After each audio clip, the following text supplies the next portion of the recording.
Denis Lessé, qui parlait sur l'apostasie dans l'église. Vous savez, je me suis dit, waouh, il y a encore quelque chose à récupérer dans cet homme. Parce que tu as dévié, tu es dans la déviance, dans le sexe, dans l'homosexualité. L'église est plongée aujourd'hui dans toutes ces choses-là. Dans les divorces, dans toutes ces choses-là. Dis-moi, qu'est-ce que nous sommes? La faiblesse, c'est une autre chose. Mais embrasser une doctrine avec des faussetés, c'est une autre chose. Alors, pourquoi ils font ça? Parce que les gens sont attirés aujourd'hui par des miracles. N'importe quel miracle on peut te présenter. Non, non, non. Il y a la saine doctrine qui est là. Il y a la mission. Moi, je pars chez les païens parce que je peux aller chez les païens et c'est ma mission. Je pars, je travaille et je reviens. Il y a encore quelque chose à récupérer dans cet homme, l'homme de la parole.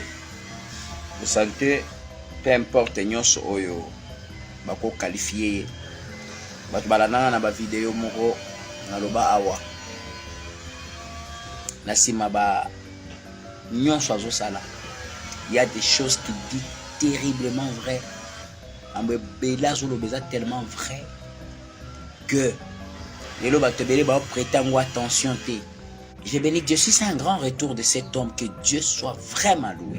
Qui a battu, a critiqué, a fingaillé, c'est par rapport à l'image qui s'est créée. Mais sincèrement, cet homme prêche la parole. Il a donné une mission au président de la République. Pour qu'il réalise le rêve congolais. Dieu m'a dit de lui dire qu'il enlève le sentiment. Qu'il ne décide pas selon ses pensées. Premier piège, c'est le Parlement. Dieu m'a demandé qu'il reconduise avec le parlementaire, le papa là de 80 ans là. Il n'a rien à perdre.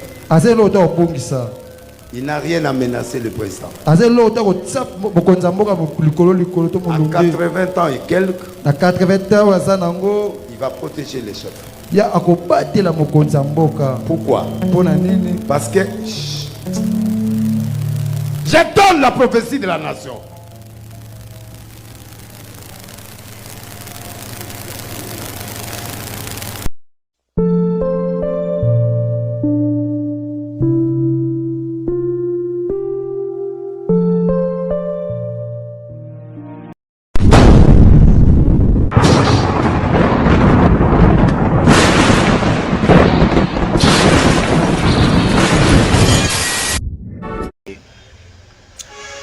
Nabanda koloba awa lobi na landa direct ya prophète Nabiso, le vieux Nabiso, Denis Lessé, qui parlait sur l'apostasie dans l'église.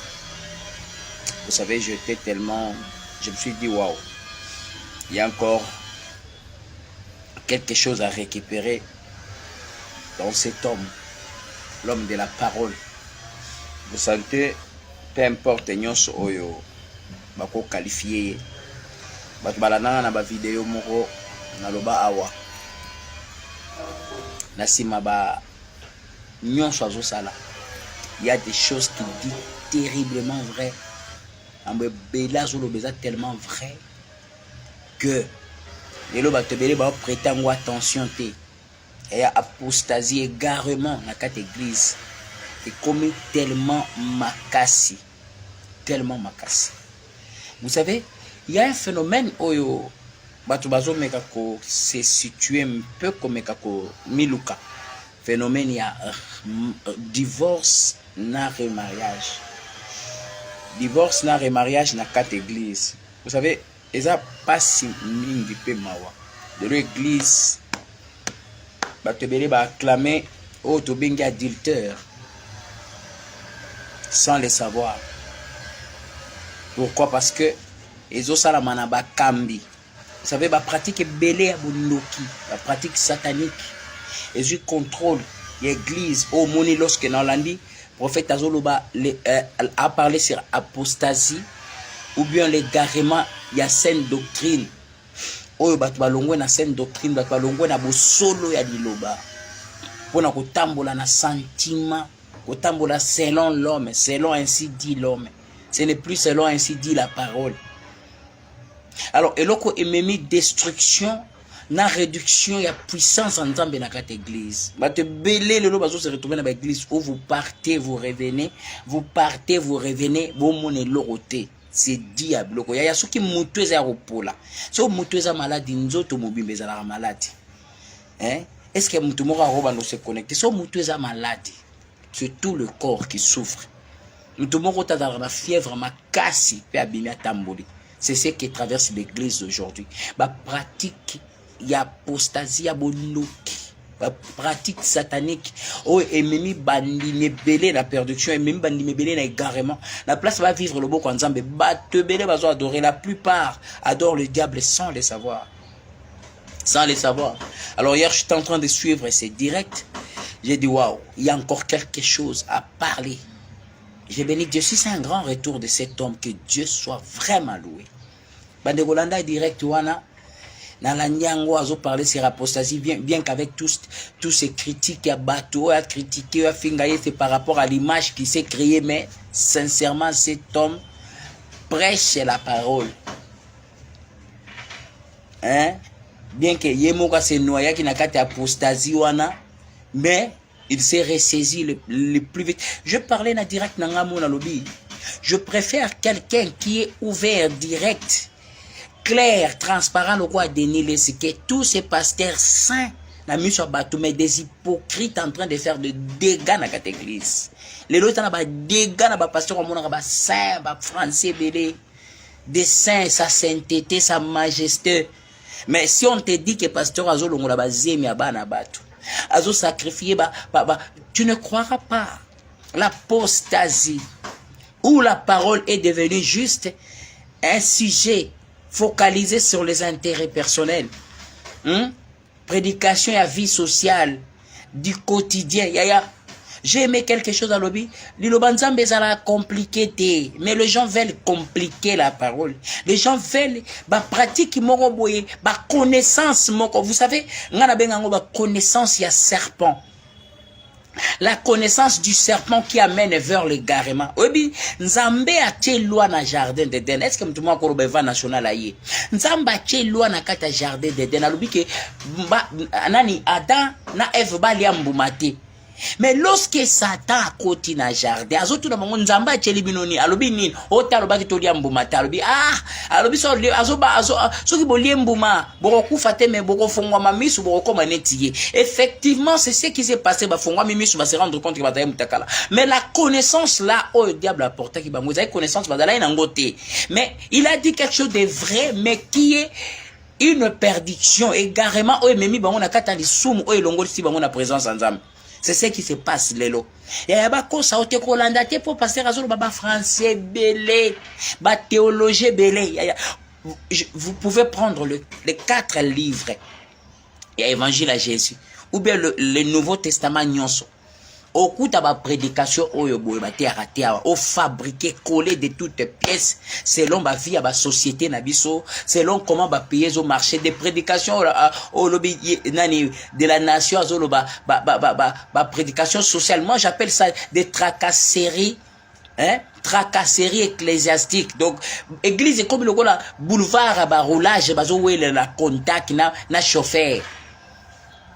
Église, alléluia, ça bongo. Bandimi bawela offrande pasteur abenda bandimi offrande bimisali konda mbongo la vraie parole. Hier j'étais en train d'écouter cet homme Gabinzambe sunga papoyo sunga viena ngao asongela azonga biloko azakile azoteya na ba martyr. La parole est commissariat de Nilesi, la parole est matisaraï yango lobi na yokile azoteya ngabe. Voilà cet homme qui est là. Vous savez, à moi, Nzambe atam samanga mnande na ye. Nzamba mema bat mandengene lobby, ya so bokoti lobby bolandi prédication de Nilesi lobby sur l'apostasie. Bo yo kabilo kwa zoloba. Nepsa bino ke mutoyo, Muto alobaka biloko bato bazofinga pétage. Pétage bien que il s'est lui-même mené na nzela moko ya faux oyo ye moko ke mela apostasie na kopo. Mais gloire à Dieu, si il est en train de se ressaisir pour retourner à la parole. Maman, objectif en disant mais à la mutu moko bungate.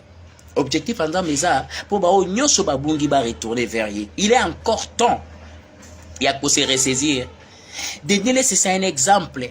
Oyo bate yebele fo ba mona o baza égaré o ba bungi banzela o ba kena banzela msusu za lo ya volonté nzamba tala ba to bota courage loko atata oyo to luka to zongela nzambe to luka nzambe. Je aimais, il a gardé la prédication purement vraie. L'apostasie dans cette église. L'apostasie dans l'église. Le garement dans cette église. Les lots maté est comme le coura maté est comme le corps massasi on va concentrer autour ya bandimi moko avec objectif. L'objectif c'est to gagner mbongo. L'objectif la prédication, la vraie prédication, objectif nango ezalaka pona sali ya ba âme. Objectif nango ezalaka pona sali lobiko ya peuple moko. Mais aujourd'hui là on peut voir que le peuple est en train de chercher la vraie parole parce que guérison ou bénédiction, tout ce qu'on cherche et se cache derrière la parole de Dieu. Et si tu ne croises pas la vraie parole, tu ne trouveras pas tout ce que tu es en train de chercher. Tu peux chercher la bénédiction, mais loin de la parole, tu ne trouveras jamais. Alors hier, j'étais en train d'écouter cet homme, je me suis dit, mon Dieu, cet homme garde encore la parole en lui. Et s'il continue à garder cette parole en lui, c'est cette parole-là qui va le restaurer, c'est cette parole-là qui va le sauver. Parce que ce que lui prêche, ce n'est pas ce qu'on est en train de nous prêcher aujourd'hui dans des églises, avec flatterie, avec escroquerie. Aujourd'hui, des églises, et la plupart des églises ont développé la prédication d'intimidation, la prédication de faire peur. On met dans ta tête que la sorcellerie est plus forte que la puissance de Dieu. Or, tu peux imaginer pasteur Azobanda Maté Abondoki à terre sur la sorcellerie pendant une année, mon Dieu. La sorcellerie dans la famille, les hôtels 1, hôtel 2, hôtel 3, hôtel 5, hôtel 345. On ne vous parle que de la sorcellerie depuis Babanda Kibondoki. Yaya, laisse-moi te dire, dans la saine doctrine, Kotana Katia Makomi, des gens, de Matthieu à l'Apocalypse, où la nouvelle alliance a commencé avec l'église. Christ est moko atika la côté ya sorcellerie. Atika la côté ya misala ba démonté. Est-ce que moi je viendrais présenter Jésus ou bien on va représenter misala ya ba démon? Attendez un peu. Notre rôle ce n'est pas à représenter les œuvres de diable, non. Rôle nabiso est pour présenter mokili yeba Yesu. Nous sommes là pour dépeupler le camp de l'ennemi et surpeupler le camp de Dieu. Cela veut dire, nous ne sommes pas là pour parler de démons, mais nous sommes là pour chasser les démons. Les démons qui perturbent la vie des enfants de Dieu, les démons qui troublent la vie de chrétiens, la vie de croyants. Je ne suis pas en train de voir vos commentaires. Est-ce que quelqu'un est en train de commenter? Vous êtes connecté ou pas? Je vais voir vos likes, je vais voir parce que là, Eva National n'a pas kalate. Le démon qui trouble la vie à Bananzambe, le démon qui trouble la vie des enfants de Dieu, qui perturbe le rôle d'un homme de Dieu rempli de la puissance, c'est pour mettre hors état de nuire toutes ces puissances que le diable est en train de manipuler dans la vie de quelqu'un. Alors, on ne passera pas toute la vie en train de parler de la sorcellerie. On ne passera pas toute la vie en train de parler des démons. Il y a de ceux-là qui ont développé des enseignements juste pour faire peur. Juste pour faire peur. Azobangsayo. Abangsoka bamba. Et au moins, mutakibinda kunaya kimia comme là dans l'église. Azobanga mais non. Mais attends, un enfant de Dieu ndoka osalenine. Un vrai enfant de Dieu. Son ndoka sala logo parce que tu n'es pas encore enfant de Dieu. Un sorcier ne peut pas jamais, même pas une minute, toucher à un enfant de Dieu, puis à longuir. Le malheur atteint souvent le juste, mais yoka la fin, j'aime ça. L'Éternel en délivre toujours. L'Éternel en délivre toujours. Mais l'homme a développé la connaissance du serpent. On a une connaissance à serpent.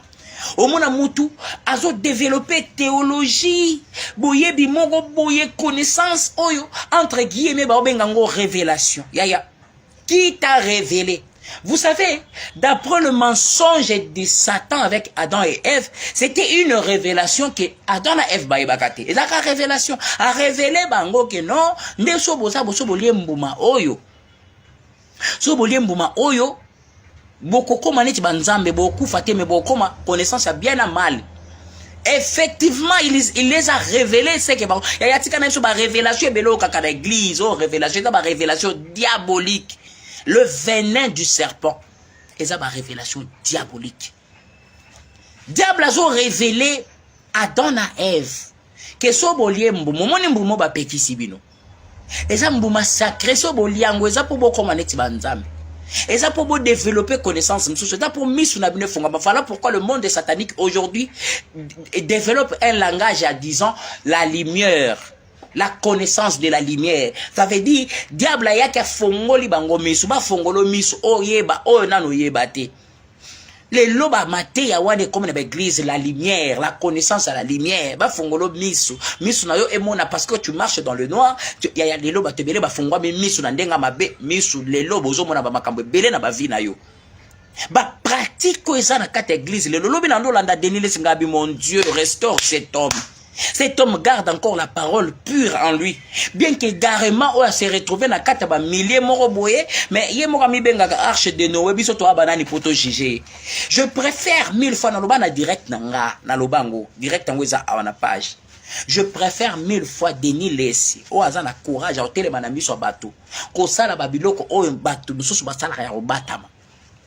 Il fait à haute voix, au vu aussi de tout le monde ce que les autres font à cachette. Si c'est une mission que Dieu lui a donnée, n'est dans l'interprétation à pétage. Pétage là qu'ici, là où la force et la connaissance de l'homme s'est arrêtée, la connaissance de Dieu aussi.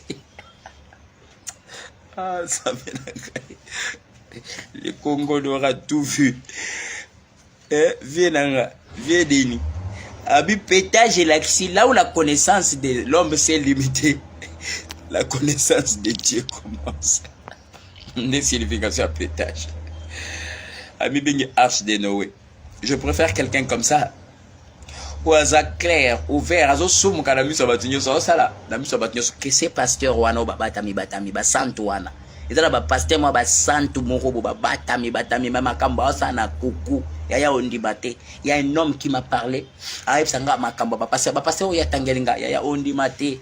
Baosala ba trafic à ba drogue, baosala ba lavage à ba mbongo, bazosala des hypocrites au sur le bas qui des hypocrites race de vipères, ba race de vipères, ba tche lunga sainteté na moi et lunga sainteté na chair, mais oh baosala nase ondimati, et lunga sainteté na chair. L'apostasie dans l'église, le garement dans l'église, prédication comme centrique sur le social, sur les quotidiens. Je aimais écouter ça hier, il m'a donné encore la force de me tenir et parler de ces histoires. Denis le Silobi a tombo kingabia, vienanga na pese chasika, ya Denis azongeli, bilokwango mbio. Lobi na landi vieux paquet français world nga bevia ke musika. World français toki. Mais il était en train de dire des choses. Batumba ucha commentaire aventurier mutunzamba boaka ya laisse-moi te dire. Et dans la batu oyo bino mokili bokanti nzambe pa boaka. Mais ce sont des gens que Dieu utilise stratégiquement pour passer un message. Koko ya batu belé koko sauver batu belé ya. Il y a des gens que Dieu utilise stratégiquement pour atteindre à batu belé. Ah oui. Est-ce que Zawa? Est-ce que Kobando s'est connecté non? Est-ce que quelqu'un peut se connecter? On s'est connecté non rapidement. Dans ce Sabino apostasie, égarement dans cette église. Maté ya nini tout ça dans l'église. On n'a plus rien. On n'a plus de prédication. On n'a plus. Tout comme na maté ya kaya ça la plaisir. Yaya bavanda rabona libala. Ba conseil o ba maman na batata ba pesa rabiso yango to comme ça on ba teya mamateya. Ba titre ba prédication na ba séminaire o eso sana somo kapoto benda bandimi na église. Aujourd'hui, là, on a des thèmes. Vaincre la sorcellerie de la famille, les racines des coutumes ancestrales. Vaincre les liens de démons qui nous dérangent dans les sommeils. Il y a un titre moko boyo oluki pendo bimenzambe nanga. Ba titre oyo ba Yesu na ba disciple ba yebaka ngote to biso donc te fonder ba titre, te fonder une façon de captiver l'intelligence, de captiver l'attention des bateaux pour soutirer quelque chose. Mate ezakaka tote imuke ya kano offrande pour le fongwama. Yaka no offrande pour activer les surnaturels. Yaka no offrande. Ah shalom mama to est-ce que mutumo azawa? Maman mato tozalaki mwa muke na misala pour préparer chambre haute. Est-ce que batu bazawa tozalaki préparer chambre haute ndo monaki ba direct to kata ki na mikolo mais Eva national aye loba na Eva national aye na ye na bandi suna paso la mbuma na paso la kaka na esa bino lelo. Tout est stratégique. Tout est stratégique dans l'église. On monte des stratégies juste pour chercher. Il y a église commis. La plupart des églises, bomona, et comme un business. La plupart, je ne parle pas de toutes les églises. Et dans l'église, oui, il y a des églises comme ça, où le serviteur marche avec Dieu. Mais l'obi thème oyo eza ba thème était à maraté l'apostasie dans l'église yaya bopengwi misala ya soloka misala ya bondoki la sorcellerie qui a infiltré l'église. Après si exemple moko ya muki ya lobi, vous savez les autres ganga biso sur le Congo, le Congo a été infiltré, mais l'infiltration du Congo n'a pas commencé aujourd'hui, ça a commencé longtemps où les voisins étaient en train de planifier, envoyer des généraux, envoyer ses soldats, en train d'infiltrer peu à peu jusqu'à ce que Bakou Makasi Babandou Kanga, Babandou ko diriger, Babandou coloniser les autres comme on n'a pas sa rechassé Bango. C'est tout un problème pour le mettre au rétanuir. Mais l'église aussi a commencé comme ça, avec des petits messages, la prospérité, je ne sais pas quoi, les combats spirituels. L'infiltration a commencé comme ça jusqu'à ce que le diable a captivé l'attention des chrétiens, l'attention des membres aux choses naturelles, aux choses sociales, aux choses qui n'ont pas d'importance. Les lobes vont de la CG à sorcellerie. Sorcellerie 1, sorcellerie 2, sorcellerie 3, sorcellerie 4 dans l'église. Depuis Babandaki. Délivrance 1, délivrance 2, délivrance 3, défi. Mais, le retour, il y a Christ. L'apocalypse, l'eschatologie. Babylone a bon été à maraté. Le retour, il y a Christ. Parler de l'eschatologie, parler de milléniums, parler de Gog Magog, l'Armageddon. Préparer retour à Christ pour l'église. Était à maraté. Le Zagaya, au Vandina Mubali, Zala respect. On est à conseil aux parents, Pesaka, conseil aux Koko, Pesaka. Ce ne sont pas des prédications. Olukango côté ba disciple bazote yango côté Jésus yangote yangote. Mais les lots ce sont ça. Pourquoi? Parce que ça fait plaisir. Au moins on titre les femmes de valeur dans les mariages, venez voir comment retenir les hommes. Talabasi o ba bazala bien ami balite ba tondi des stratégies pour attirer l'attention. L'apostasie. Bo pengui ni sala soloka. Na lobe la point moko bo awa. Rapidement. Le mariage et le remariage. Chose acclamée dans l'église. Plutôt, les divorces et le remariage. Les divorces et les remariages. Les lots oyoto officialisé remariage. Ou soit, yesu moi bengi l'adultère. On peut ça quelques versets mango ça si j'ai mon abandango menabi que to kufana nango na la taya de loin et ça si j'ai mon abandango menabi que to bomana nango sérieusement. Alors lola tokota direct kala bobanda ko benga bato o bozo partager bozo benga bato ba kenda lo ba Eva national à Zongeli, ça fait plus de 2 semaines na sala sous directité. Alors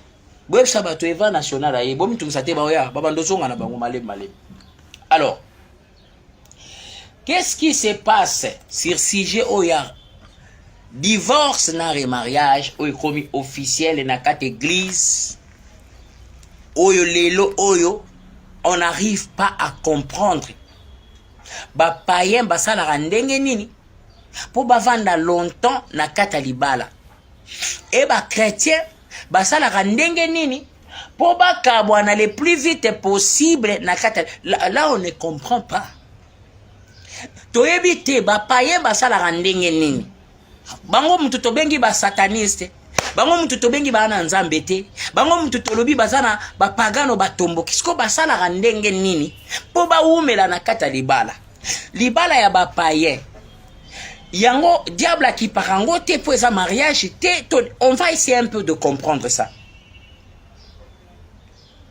ba chrétien basalaka ndenge nini o bakabwanaka chaque fois. Ce sont les chrétiens, les mariages à les chrétiens de pardon et ça l'a raté. Étonnant. Biso ba tutozote ya pardon, biso ba tutote ya amour, biso ba tutote ya humilité, biso ba tutote ya kibonzambe et tout consort, mais biso ba tutoka bwanaka tout le temps to yoka na raté, to se pardon na raté. Étonnant. Étonnant. Le mariage de païens dure plus que le mariage de chrétiens. Nakoba ndotangela bino ba marié na mboka oyo. Nakoba ndotangela bino nombre de pasteurs ou de chrétiens divorcés na mboka oyo. Ezako kamwa. Ezako kamwa. Na pesa ka exemple moko. Est-ce que vous croyez que na libala ba paye mabe za la raté? Ko soit ne za la raté shalom maman Nadège. Est-ce que la Catalibala ba chrétien nani ba païen qu'on soit les raté? Mais pourquoi les païens ont cette capacité, la plupart, de se pardonner que les chrétiens? Oh bazote ya Yesu mata butu butu tongo moi. Oh bazote ya pardon tongo butu midi tongo moi. Bango wanande ba limbisa na raté ba ennemi ya libela. Lelo oyo remariage et continue église. Batu ba beti maboko ba sœur bazo a divorcé na tongo bali lobi pasteur a divorcé na tongo bali lobi. Que dit la Bible sur les remariages? Na ba condition ni moko lo bananga oui papa c'est autorisé parce que en cas d'infidélité la Bible dit il faut se séparer tout ça là tout ça qui na débat on a de qualifier débat où il y a cas infidélité oh il y a esa compréhension. Vous savez lorsque vous lisez la Bible mais comprenez aussi la langue. La notion de la compréhension de la langue est très importante, très importante. Lisez la Bible, mais comprenez la langue, comprenez les expressions, comprenez les contextes, comprenez le fond, la pensée de la lettre. C'est ce qui est très important. Aujourd'hui, tout le monde divorce au nom de... La Bible a dit, on peut divorcer, répudier sa femme en cas d'infidélité. Mais c'est quoi l'infidélité? C'est quoi l'infidélité? Les gens parlent de l'infidélité. Mais est-ce que l'infidélité ne mérite pas un pardon, entre guillemets, entre point d'interrogation plutôt? Est-ce que infidélité, la Bible a dit que l'infidélité ne mérite pas le pardon? Est-ce que la Bible a dit que l'infidélité ne mérite pas le pardon? Et puis, surtout qu'il n'a commis à infidélité, au commencement, il n'en était pas ainsi. Mais à cause de votre mauvais cœur, endurcissement à cœur, Moïse a fait sa autorisation pour divorcer. Mais le mariage, c'est un lien, il y a aller sans retour. Hein?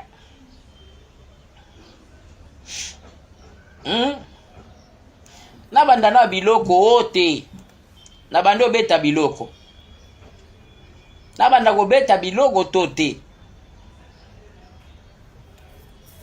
na bandi nano awa na sana 1 Corinthiens chapitre 7 verset 10 maintenant développer ngona zonga nango no kitana na 7 na kitana matina likolo 1 Corinthiens chapitre 7 verset 10 aloba à ceux qui sont mariés j'ordonne non pas moi mais le Seigneur. À ceux qui sont mariés j'ordonne non pas moi mais le Seigneur ordonne que la femme ne se sépare point de son mari. Point. Cela veut dire la compréhension et l'iloba oyo, ça veut dire le mariage c'est un aller sans retour. yango na conseil yo na no bala te sala choix ya malamu avant obala ke osala choix ya mabe pona o divorcer. Il y a le problème, il y a mariage et au départ, les bozo sala ba choix. Les choix est très important parce que le choix que tu fais, ce qui choisit ça déjà bien, ça te poussera de ne plus créer un problème pour divorcer dans quatre ou ba raison. Le problème il y a mariage et d'abord na choix. Obali kobala mwasi te poaza kitoko kobala mwasi te poaza ngenga kobala mobali te poaza bogari ya mobali mbinga kastar bogare ana mbongo sala choix oyo kopesa yo kimia na libala sala choix oyo kosala ovanda lobi kimia.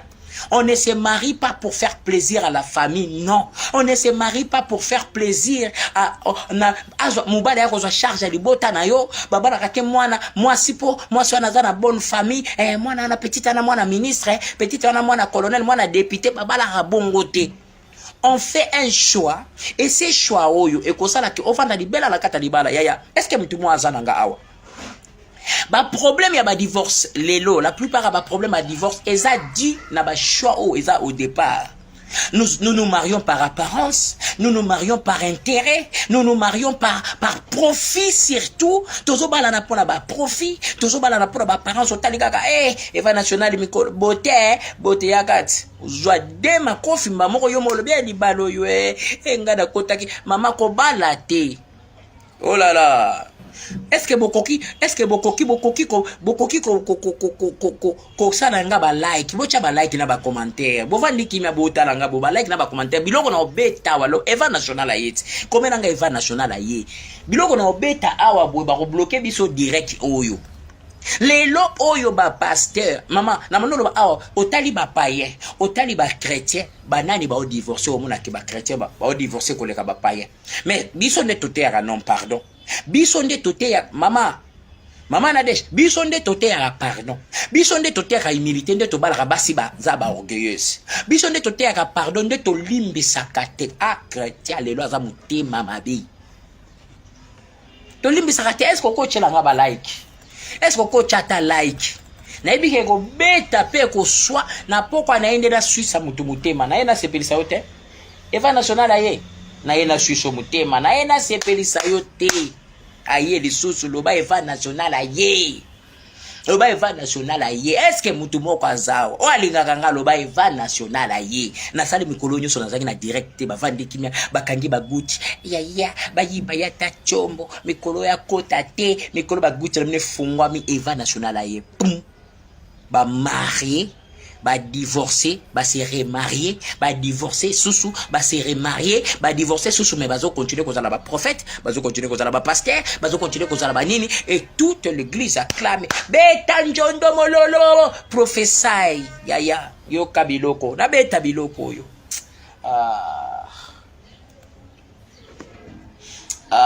yo kabiloko yaya na livre ya lik Sukoyo Bible zoloba nini sur les divorces mama makambo ekoti na ba église oyo yaya makambo ekoti na ba église ozo salama na ba église lelo to comprendre Radio TV nde makambo lobi Radio TV nde makambo 2024 biso nyonso mingi Radio TV to s'abonner chaîne na biso ya kitoko chaîne na biso ya malamu solingo zo makambo nyonso ya RDC na Radio TV.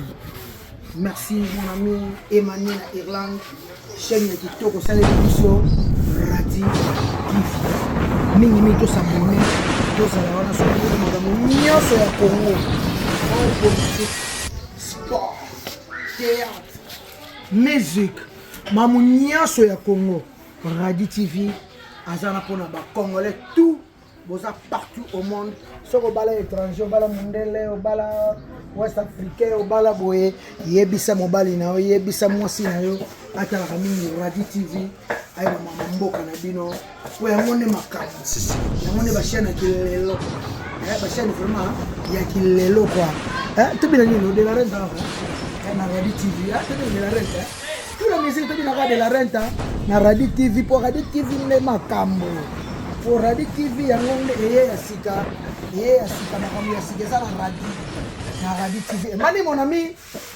merci d'ailleurs.